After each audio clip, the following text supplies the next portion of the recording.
to the panel talk show. I am your host Javida Chawda. So as we all know, there are many wastes like plastic, garbage, chemical from factories and industries impacted on environment and human health. And in this case there comes electronics which are used by us 24/7. But when it comes to recycling, it is the major source of e-waste which has not been noticed as for now. So let us discuss the future discussion that may be caused by e-waste. For which today we have invited Ms. Divya Tiwari, Principal Scientist and Advisor of Sahas, Iram Maimuna, CEO of E-Waste Social Bangalore, and Shivrao Challa, founder of 3R Zero Waste, to give a brief about it. So let us start. I would now like to ask a question to Divya ma'am. What is your key role of your organization and how would that help in future? Sahas basically focuses, as you know, e-waste is generated by individuals. It is also generated by large organizations.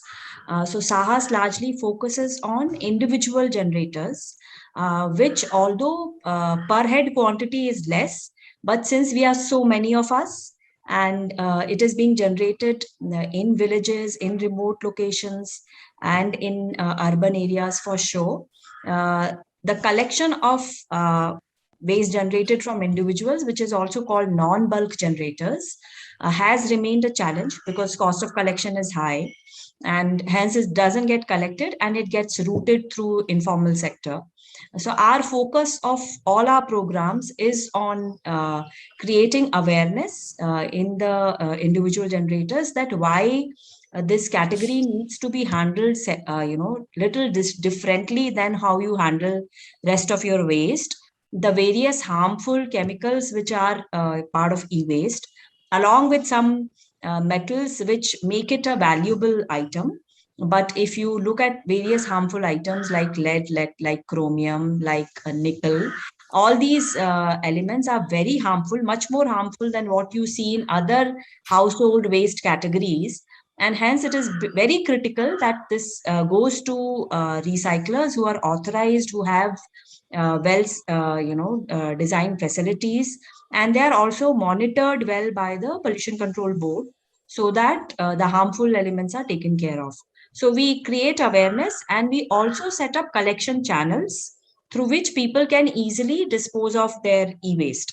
So we set up collection boxes, we collect on the call. So we have invested significantly on developing technology for making it easier to collect and also bringing it accountability and traceability as to what was collected and where was it sent for recycling. Because otherwise there is a huge issue with pilferage in e-waste. So that is one. And we also do a lot of collection campaigns in e-waste. So while the volume is small, but our aim is to showcase how individual generators can be addressed and what are the cost implications of supporting collection from these individual generators, so that government can then actively plan for it through EPR or through other ways and means. Yes. Okay. Now I'd like to ask question to Shiv sir. What challenges your organization faces? Yeah, so briefly about myself, I'm born in Calcutta and I have almost 23 years of experience working in 12 countries, mainly into oil and gas, mining and power plants.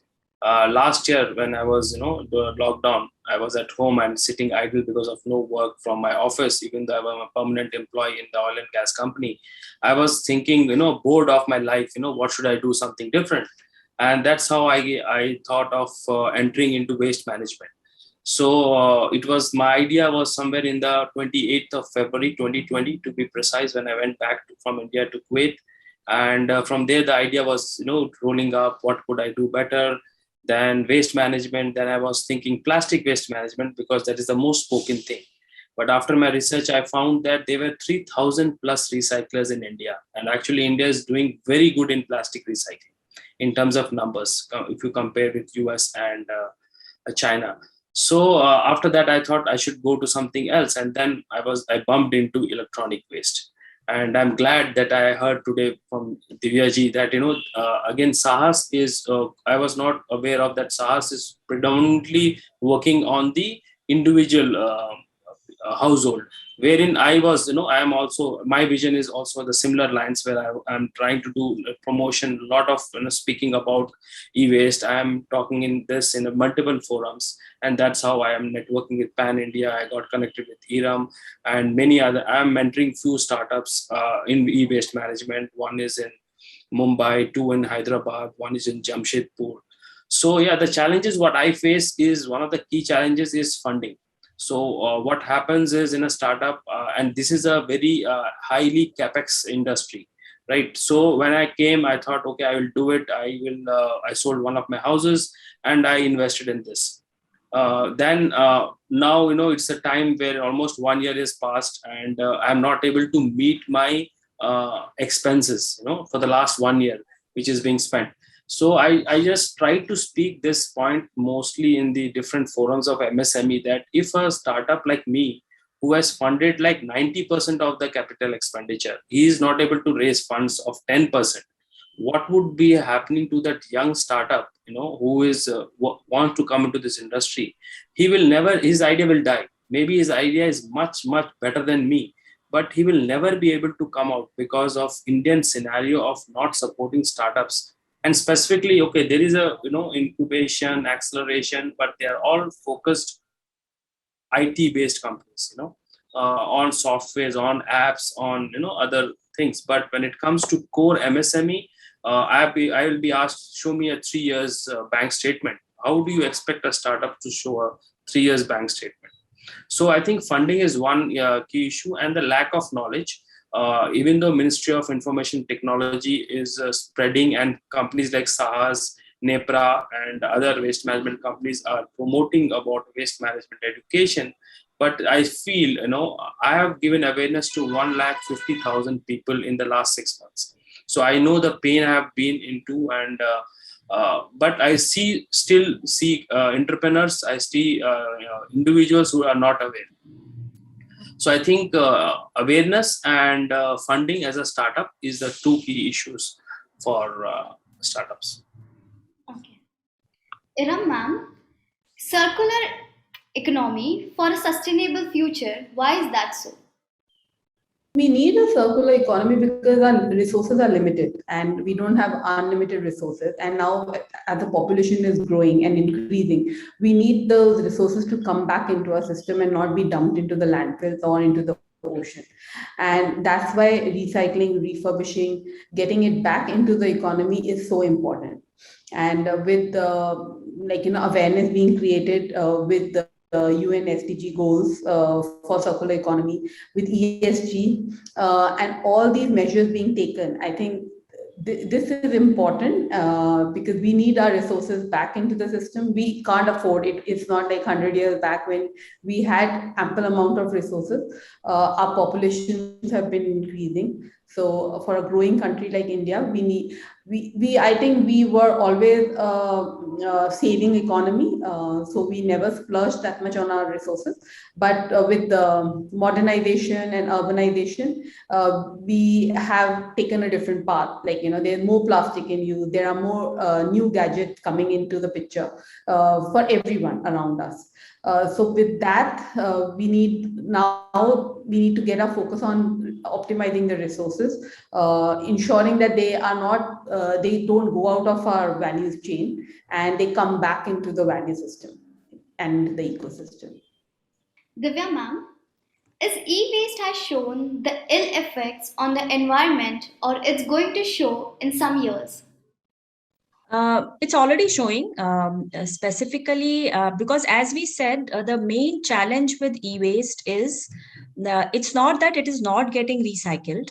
It's not that, unlike plastic waste or other categories of waste, which you will see lying around on your roads, you don't see e-waste lying around. It is getting picked up. But the problem is how it is getting recycled. So a recent study by WHO shows that across the world, just about 17.4% of e-waste is recycled formally or at facilities which are recognized and which are well equipped. So rest of it is being picked up, it is getting recycled, but it is getting recycled in a manner which is very harmful for the people who are doing that recycling and even beyond. Because as I said, there are some very harmful elements in e-waste. Lead, as we know, in our petroleum, we have removed lead. You don't find in India today, but almost everything is lead-free petroleum. But there is lead in e-waste. So when it is proven that it leads to deformities in newly born children, they have neurological issues, they have development issues, and then you have various other even more harmful chemicals which are there in e-waste. So it is proven that what these chemicals do. Just to give you an example, again, this is by a new WHO study which has come in recently, which has specifically studied as to what this does to especially children. Because there are a lot of children who are engaged in dismantling e-waste. It's a work which requires, very fine handling of very these small equipments. You need to open them. So the children are very dexterous and they get trained to handle this material. So the estimate is that there are about 13 million women who are engaged in informal recycling, and about 20 million children who are engaged in informal recycling across the world. Ghana is one of the places where a lot of waste from developed nations comes there, and it is handled very badly. So there, if a child eats a egg, then the child consumes dioxins which are 220 times the allowable limit by EU in one day. So that is the level of contamination that is being seen, specifically in areas which are closer to where these activities happen. And we should not think that these activities are happening only in remote locations. Around Bangalore, there are a lot of informal setups where this is regularly burnt or put in acid. And so is the case around Delhi. You have the largest e-waste informal, handling town, where most of India's e-waste is going. So it's not too far away from our locations. Also, it comes through soil, it comes through water. There are a lot of heavy metals which get transmitted through our food that we consume and the water that we drink, and it will stay in our system and cause a lot of issues, not just for us but even for future generations. So it is very harmful. There are no two ways, there are no doubts about that. Shiv sir, what are the latest e-waste treatment techniques? So in terms of e-waste, my research, what I have tried to do and I found is, that PCBs are not recycled in India. There are very, very few companies who have a license for recycling license, because I have a dismantling license. And the second stage is more of recycling. And after my research, I found that most of the companies who have that, I would say 15% of the 410 recyclers authorized by CPCB are actual ethical recyclers. Out of which, if I take recycling part, there would be a handful, maybe in maybe less than 10 or maximum 20. So what are they doing? They are able to do copper, aluminium, and max maybe one more heavy metal. But when it comes to rare earth metals, there are many people who claim to do it. But after my initial research, I say that most of the big companies are also not able to do it, because even cement in Hyderabad, they are still at a research stage of developing an equipment which is able to do PCB recycling.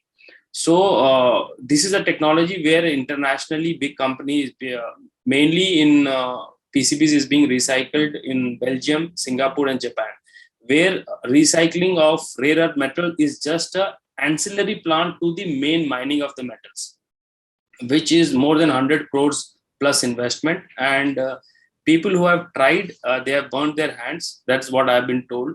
So I would say PCB recycling, a couple of companies like Mr. Prabhu's company, I think the company name is, I would say not Nepra, some name I'm forgetting. Mr. Prabhu is the R&D person in that company.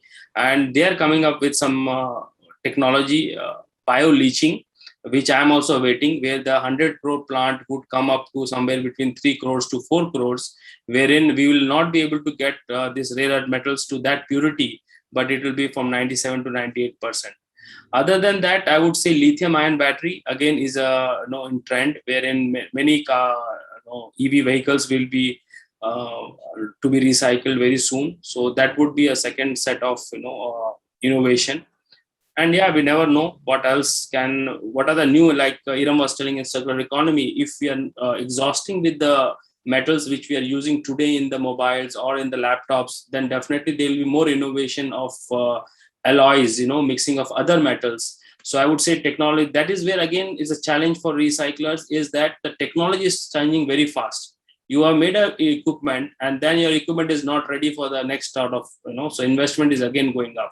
So yeah.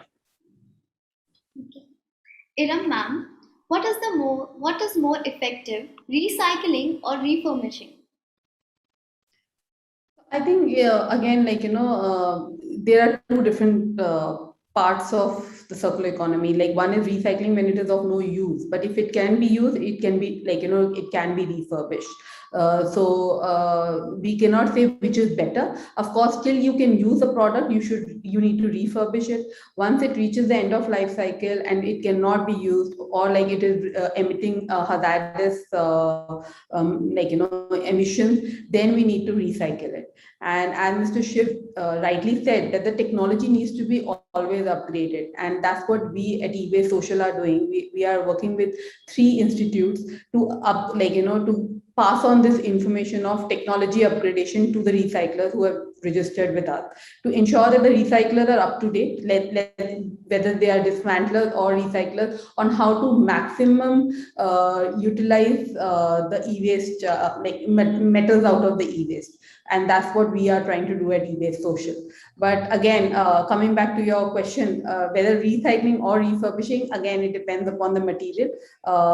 Certain items, if we cannot refurbish, we need to recycle them to extract as many metals as possible. And certain materials which can be again reused. India is a large economy, so again we have the second tier cities, the third tier cities, and it can be utilized there. So we need to optimize the resources as much as we can. So refurbishing is a good solution for that as well. Thank you so much for adding your valuable thoughts for this panel discussion. The challenges we face by e-waste is much bigger than what we see and hear, and it needs to be immersed attention. Thank you.